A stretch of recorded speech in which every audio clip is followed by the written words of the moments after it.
చర్చలోకి వెళ్దాం. చర్చలో పాల్గొంటున్నారు రాజకీయ విశ్లేషకులు సీనియర్ అడ్వకేట్ ముప్పల సుబ్బారావు గారు. సార్ నమస్కారం. TDP party senior leader Kanaparthi Srinivas గారు ఉన్నారు. శ్రీనివాస్ గారు నమస్కారం. అట్లాగే జనసేన పార్టీ అధికార ప్రతినిధి కృష్ణవేణి గారు ఉన్నారు. అందరికీ నమస్కారం. ముందుగా సుబ్బారావు గారు, ఏంటి ఇప్పుడు కొత్తగా మళ్ళీ పొన్నవోలు సుధాకర్ ఎంట్రీ ఇచ్చారు ఈ కేసులో. జడ స్రవాన్ని పక్కకు పెట్టించారు. తర్వాత ఈ కేసుకు సంబంధించి కూడా ఇంతకాలం పెట్టేది ఉపా చట్టం, మరి పవన్ కళ్యాణ్ను తిట్టినందుక, ఆయనను దూషించినందుకు పెట్టినటువంటి కేసులా ఏంటి సార్ ఇది? ఈ విధమైనటువంటి చర్చ చేస్తున్నారు వాళ్ళంతా. ఇక్కడ ఒకటండి సార్, చర్చలో ఉన్నటువంటి మిత్రులకి అలానే మీకు ఏబిఎన్ ప్రేక్షకులకి ముందుగా ధన్యవాదాలు సార్. నమస్తే. ఇక్కడ మనం ఒకటి స్పష్టంగా గమనించాలండి. ముందు ఈ పెట్టిన 4 కేసులలో ఒక కేసు సర్పవరం కేసు దీంట్లోది కూడా కాదు. కేసులు శ్రీనివాస్ గారు ఒకసారి మ్యూట్లో పెట్టరా. కనపర్తి శ్రీనివాస్ గారు మ్యూట్లో పెట్టండి సార్. Please continue Subbarao. కాబట్టి 4 కేసుల్లో 3 కేసులే పవన్ కళ్యాణ్ గారిని ఏలూరులో సార్ వినపడుతుందా? ఓకే ఓకే, మ్యూట్లో పెట్టండి సార్. మ్యూట్లో పెట్టండి సార్. సుబ్బారావు గారు కంటిన్యూ ప్లీజ్. 4 కేసుల్లో ఒకటి సర్పవరం, ఇది 2025 సంవత్సరంలో పెట్టినటువంటి కేసులో అమలు చేశారు. మిగతా 3 కేసులు ఏలూరులో జరిగినటువంటి దళిత క్రైస్తవ శంకారామంలో రాజ్యాంగబద్ధమైన పదవుల్లో ఉన్నటువంటి చంద్రబాబు నాయుడు గారు కానీ, లేకపోతే నారా లోకేష్ని కానీ, మన పవన్ కళ్యాణ్ గారు కానీ నిందించి వ్యక్తిత్వ హననానికి పాల్పడిన కేసులు. అవన్నీ కూడా 7 సంవత్సరాల లోపు శిక్ష పడే నేరాలు కాబట్టి చట్ట ప్రకారంగా బెయిల్ ఇచ్చేశారు. వాటికి శ్రావణం బెయిల్ పెట్టాడు, బయటికి తీసుకొచ్చాడు. ఇక్కడ ఏదైతే గన్నవరంలో పెట్టిన కేసు ఏదైతే ఉందో దానికి ఏలూరులో జరిగినటువంటి సభలో ప్రసంగానికి సంబంధం లేదు. ఇది స్పష్టంగా అర్థం చేసుకోవాలి. ఈ దీంట్లో ప్రధానంగా నిషేధిత సంస్థలకు ప్రోత్సహించడం, వాళ్ళకి సహకరించడం, దానిలో రిక్రూట్మెంట్ చేసుకోవడానికి కావలసిన సహకారం చేయటం, ప్రేరేపించటం, ఉద్రేకపరచటం, ఇవన్నీ కూడా ఈ యొక్క రిమాండ్ రిపోర్ట్లో ఉన్నాయి. ఇదొక భాగం అయితే, రెండో భాగం హిందూ మతం మీద సనాతన అనే దాన్ని కూడా భూతపతంగా ప్రస్తావించిన సంఘటన మీద, లేకపోతే ప్రతి పదానికి నా కొడక అనే సంబోధనతో అటు రాముల వారిని కానీ, లేకపోతే సీతాదేవిని కానీ, ద్రౌపదిని కానీ, వీళ్ళందరినీ కూడా అవమానించే విధంగా హిందువుల యొక్క మనోభావాలను, భక్తి విశ్వాసాలను ఇబ్బంది పరిచే విధంగా మాట్లాడినందుకు మరొక అంశంగా దాంట్లో పెట్టారు. దాంట్లో ఒక పదం అయితే చాలా ప్రమాదకరమైన, అది వింటేనే ఉక్రోషం వస్తుంది. దాంట్లో ఎక్కడో బంగ్లాదేశ్లో పుట్టిన లేకినా కొడుకులు హిందువులు, ఈ మాట విన్నాడు ఎవడైనా కానీ దొరికితే ఊరుకుంటాడా? కాబట్టి ఇటువంటి ప్రమాదకరమైనటువంటి అంశాలు పెడితే ఇది ప్రజల సభ గొంతుక, ప్రజా సమస్యల గొంతుక, ప్రజా సమస్యలు ప్రస్తావిస్తే జైల్లో వేస్తారంటారేంటండి? అసలు ఒక్కసారి ఈ రిమాండ్ రిపోర్టు ఈ ప్రస్తావించే వాళ్ళ యొక్క చేతుల్లో పెడితే నోరెత్తరు. లేదంటే ఒక్కసారి వాళ్ళ ఇళ్లలోకి వెళ్ళి వాళ్ళ భార్య పిల్లలకి లేకుంటే ఆడవాళ్ళకి చదివి వినిపించమండి ఈ అంశాలని.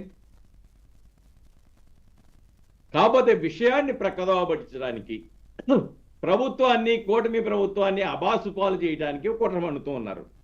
ఓ పక్కన ఏమంటున్నాడు జగన్మోహన్ రెడ్డి గారు, హే రామ్ సేవ్ ఆంధ్రప్రదేశ్ అంటున్నాడు.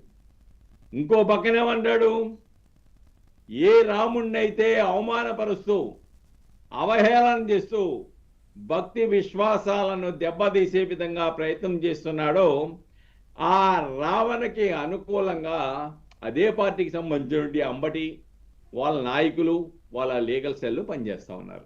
ఇందాక బయట విన్నాం కదా సార్, మనం చూసాం కదా ఏం మాట్లాడుతున్నారు, రావణుడే గెలుస్తాడంట. ద్వంద్వ నీతి, ఇది ద్వంద్వ నీతిగా మనం గుర్తించాలి. రెండోది, ఉదయం నేను శ్రావణ్ యొక్క వీడియో ఒకటి చూశాను. మీరు ఎందుకు చేయటం లేదు, వైఎస్ఆర్సీపీ వాళ్ళ దగ్గర వాళ్ళు ఎందుకు చేస్తున్నారు, వాళ్ళ చేతుల్లోకి ఎందుకు వెళ్ళిపోయిందనంటే ఆయన ఒకటి చెప్పాడు. ఏలూరులో జరిగినటువంటి దాంట్లో ప్రసంగించిన దాంట్లో కేసులు పెట్టారు. ఆ కేసుల వరకు నేను చేశాను, తీసుకొచ్చాను బెయిల్ పెట్టేసి. తర్వాత వాళ్ళు జగన్మోహన్ రెడ్డిని ఆశ్రయించారు. నా మీద నమ్మకం లేదు కదా అని చెప్పేసి నేను ఆ కేసులో వాదించడం లేదు. ఆ కేసుల్లో కూడా నో అబ్జెక్షన్ సర్టిఫికేట్ ఇచ్చాను, అవతల ప్లేడర్ గారు వాళ్ళ ప్లేడర్ గారు వాదించుకునే విధంగా అని చెప్పాడు. అంటే ఇక్కడ పరిస్థితి ఎలాగెళ్ళిపోయింది. అవును, శ్రావణ్ కూడా నమ్మే పరిస్థితిలో లేడు, ఈయన ఒంటరి అయిపోయాడు. ఈయన దగ్గర ఉన్న కేసులు పట్టుకెళ్ళిపోయారు, ఈ 4 కేసులు కూడా పట్టుకెళ్ళిపోయి వైఎస్ఆర్సీపీ లీగల్ సెల్ వాళ్ళకి ఇచ్చారు. అంటే ఇక్కడ ఒకటి వాస్తవం అండి. ఆయన పాపం వైఎస్ఆర్సీపీ లీగల్ సెల్ రెడ్డి గారు చెప్తున్నారు పాపం. ఏ రెడ్డి? పొన్నవోలా? పొన్నవాళ్ళు సుధాకర్. ఏం సార్ మరి ఆయన ఎంట్రీ ఎట్లా చూడాలి, రీ ఎంట్రీ మళ్ళీ దీని నుంచి, ఈ కేసు నుంచి? జలశ్రవణ్ పరిస్థితి ఏంటి? జడా శ్రావణ్ ఇంకా ఆ కేసుల జోలికి వెళ్ళే పరిస్థితి లేదు. ఎలానని ఓపెన్ గా మీడియాలోనే చెప్పేశాడు. వాళ్ళు నన్ను నమ్మటం లేదు కాబట్టి నమ్మే వాళ్ళ దగ్గరికే వెళ్ళిపోండి అని చెప్పాను. నేను వాళ్ళు ఈ కేసులు కూడా వాళ్ళు వాదించడానికి నాకు ఏ అభ్యంతరం లేదని రాసి ఇచ్చాను అని చెప్పాడు. సో అదొకటి. ఇప్పుడు పొన్నవోలు ఈయనతో కూడా కాకపోతే, అంటే పొన్నవోలు సుధాకర్ రెడ్డి గారికి ఒక మంచి ట్రాక్ రికార్డ్ అయితే ఉంది కదా సార్. ఆయన దేంట్లో వెళితే అది కాలిపోతుందని చెప్పేసి సహజంగా ఆయనకు ఉంది. సరే, ఇప్పుడు పొన్నవోలు చాలా నీతి కథలు చెప్తున్నాడండి. పొన్నవోలు సుధాకర్ రెడ్డి గారిది కూడా చూశాను నేను. ఆయన ఏమంటాడంటే, అప్రకటిత ఎమర్జెన్సీ కొనసాగుతుంది, ఇక్కడ స్వేచ్ఛ లేదు, ప్రశ్నించే గొంతులు నొక్కేస్తున్నారు, సోషల్ మీడియాలో పెట్టిన వాళ్ళని అక్రమంగా అరెస్ట్ చేస్తున్నారు అని చెప్పేసి అని. శ్రీనివాస్ గారు ప్లీజ్, శ్రీనివాస్ గారు మ్యూట్ లో పెట్టరా. పెట్టాను సార్, మళ్ళీ వస్తుంది మీ వాయిస్ వస్తుంది, మీరు అక్కడ మాట్లాడేవన్నీ లైవ్ లో వస్తున్నాయి. పాపం వాపోతూ ఉన్నాడు. కానీ ఇక్కడ దెయ్యాలు వేదాలు వల్లించినట్టుగా ఉంది ఇక్కడ విషయం. ఇప్పుడు నిజంగా సార్, ఇప్పుడు రాష్ట్రంలో ఎమర్జెన్సీ అంటే గనక వీళ్ళు ఈ విధంగా వచ్చి మాట్లాడగలుగుతారా? అసలు సమస్య లేదండి. వీళ్ళు ఈ విధంగా వచ్చి మాట్లాడే సప్త సముద్రాల అవతల నుండి పోలీసు వాళ్ళని లాక్కొస్తాము, బట్టలు తీస్తాము పోలీసు వాళ్ళకి, ఇవన్నీ మీ చట్టాలు మేము వినము, మా ఇష్టం మేము వెళ్తాము, మీరెవరో నిర్బంధించడానికని ఇలా ఇష్టానుసారంగా మాట్లాడి ఊరుకుంటారా? జగన్మోహన్ రెడ్డి గారు ఈ విధంగా యాత్రలు చేస్తారా? ఇక్కడ ఒకటండి, దీని వెనక ఒక రాజకీయ కుట్ర దాగి ఉన్నది. ఇది వాస్తవం. ఆ వాస్తవాన్ని కప్పిపుచ్చడానికి ప్రయత్నం చేశారు. పాపం అనుకోకుండా బయటపడాల్సిన పరిస్థితి ఉత్పన్నమైంది. ఈ రోజు చెప్పమనండి, జగన్మోహన్ రెడ్డి గారిని ఈ విధంగా హిందూ దేవతల్ని అవమానపరచడం, సనాతన ధర్మాన్ని బూతుబాట వచ్చే విధంగా సన్నాతుల ధర్మము అనే బూతు కింద కూడా వాడతారని చెప్పాడు. ఇంతకన్నా దారుణమైంది ఏమైనా ఉందండి? ఎవరైనా హిందూ భక్తి జాలంలో ఉన్నవాళ్ళు ఎవరైనా ఇటువంటి పదాలు వింటే ఓకే రైట్ దీన్ని సమర్థిస్తారా చెప్పమనండి.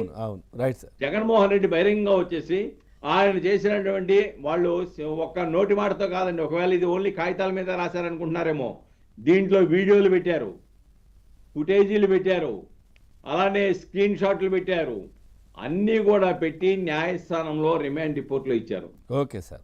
దారుణంగా జరుగుతుంటే అటువంటి వాళ్ళని సపోర్ట్ చేస్తున్నారంటే ఇంతకన్నా అప్రజాస్వామికంగా వ్యవహరించడం ఇంకోటి ఉంటుందా? రైట్. ఇది ఏమి లేదండి. ఈ రాష్ట్ర అభివృద్ధిని కుంటుపడటానికి ఈ రాష్ట్రంలో అహింస లేదు, అంతా హింసే ఉంది. అంటే దీంట్లో సార్ ఇప్పుడు వాళ్ళు ప్రొజెక్ట్ చేసేది ఏంటంటే, మనం ఒక మాట క్లారిటీ, మీరు ఒక అడ్వకేట్ కాబట్టి దీంట్లో పవన్ కళ్యాణ్ కేసులకు దీనికి సంబంధం లేదు, అంతే కదా? అంతే, అందులో సమస్య ఏం లేదు, సంబంధం లేదు. పెట్టిన గన్నవరంలో పెట్టిన కేసుకి పవన్ కళ్యాణ్నో లేకుండా చంద్రబాబు నాయుడు గారినో వ్యక్తిత్వ హననానికి పాల్పడిన కేసుకి ఎటువంటి సంబంధము లేదు. ఏది ఉపా చట్టానికి సంబంధించి, ఉపా చట్టం అనేది వేరే దాని మీద ఆయన పెట్టారు. నేరం కానీ 152 కింద దేశద్రోహ నేరం కూడా ఉంది దీంట్లో. అదే కదా. దానికి దీనికి ఎటువంటి సంబంధం లేదు. ఈ ప్రభుత్వాన్ని అబాస్పాలు చేయడానికి, పరిశ్రమలు, ఐటీ సంస్థలు, పెట్టుబడులు రాకుండా చేయడానికి ఒక కుట్రపూరిత ఆలోచనలో భాగమే ఇది అనేది మనం గమనించాలండి. Right sir, okay right. Srinivas గారు నమస్కారం.